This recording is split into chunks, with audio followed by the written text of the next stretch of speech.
Did you know that the energy used to heat your water is the second largest energy expense you have in your home?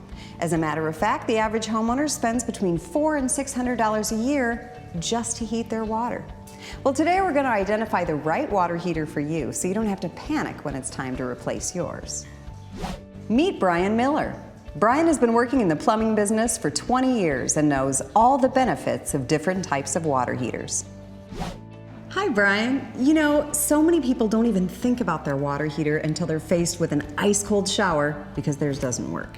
Yeah, that's not the time to think about it. We got 3 standard types. Usually you got the standard tank type water heater, you have the tankless type water heater, and then you have the hybrid electric water heater. So this is a standard tank type water heater. It comes in gas or electric. And the way it works, your cold water comes in and hot water goes out. It stores the water in this tank, and then here's a gas valve. It heats that water up, and then it just goes out to your house. And it fills up to its capacity. Yep. And it just stays hot all day. the time. Yep. Seems like a lot of wasted energy. Yes. You know, they say 3 to 4 degrees an hour just goes up and out the chimney. What do you see happening when you need to replace a water heater? What are some signs? All right. Well, you might see some corrosion around the top, or corrosion coming out of where the nipples go into the water heater, or corrosion around the bottom. This is what we call an anode rod, which is on the inside of these. And this is actually what helps protect the tank from rotting out. And these actually only last 3 to 4 years. Let's talk about the energy guide down here. Yes. How efficient is a water heater like this? Your average energy used for something like this is around $200, $250. Per year? Yeah, per year. Yep. Okay. And what's the general investment cost? Around $1,100 probably. Is that the unit itself, or is that installed? That's installed. Okay. And when might people see that corrosion start to happen? You know, the average life expectancy on a standard tank type water heater, they say, is around 10 years. Good. All right. Yeah. Now let's move on to tankless. All right. So this is a tankless water heater, and it works just by flow. So if you're not running any water in the house, you're not using any energy. It's just sitting there. I love that. So we might liken that one to a percolator that goes all the time. Yep. This might be like a drip coffee. Correct. It just heats it as it goes. Yep. The main thing is you can only get around 5 gallons a minute of hot water out of one of these.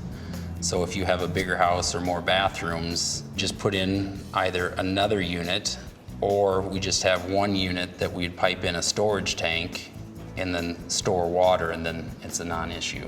Okay. It sounds terrifically efficient. Yes, it is. It's very efficient.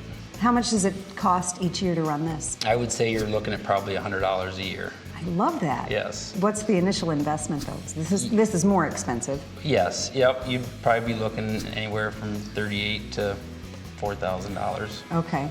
How long will it take for a homeowner to see the return on that investment? I'd say it'd probably take 5-6 years.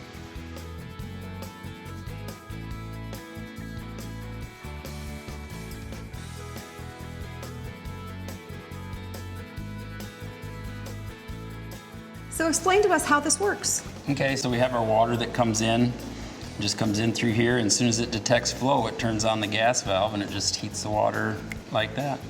Is there anything else we need to know about a tankless unit? There is maintenance to them. Once a year, depending on the hardness of your water and stuff, we'd want to come out and flush it out.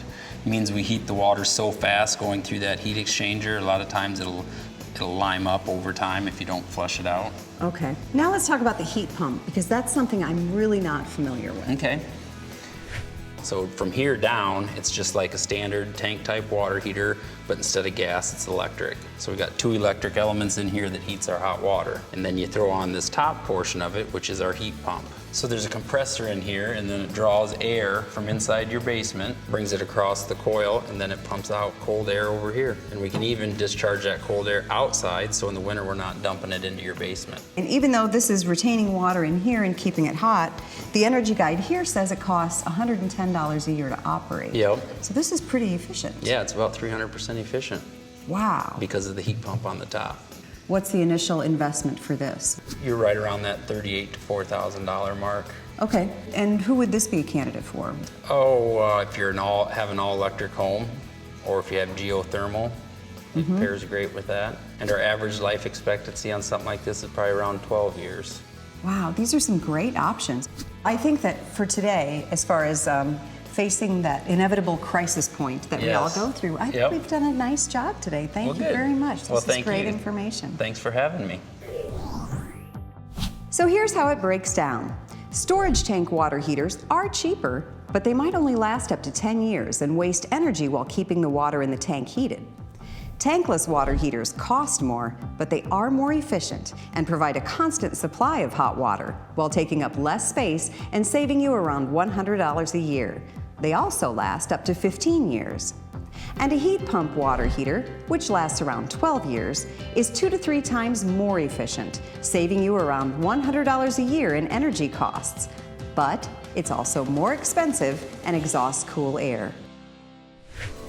To learn more about water heaters and which one is right for your space, go to our website, PowerHouseTV.com. There you'll find more information and you can help decide which water heater is right for you.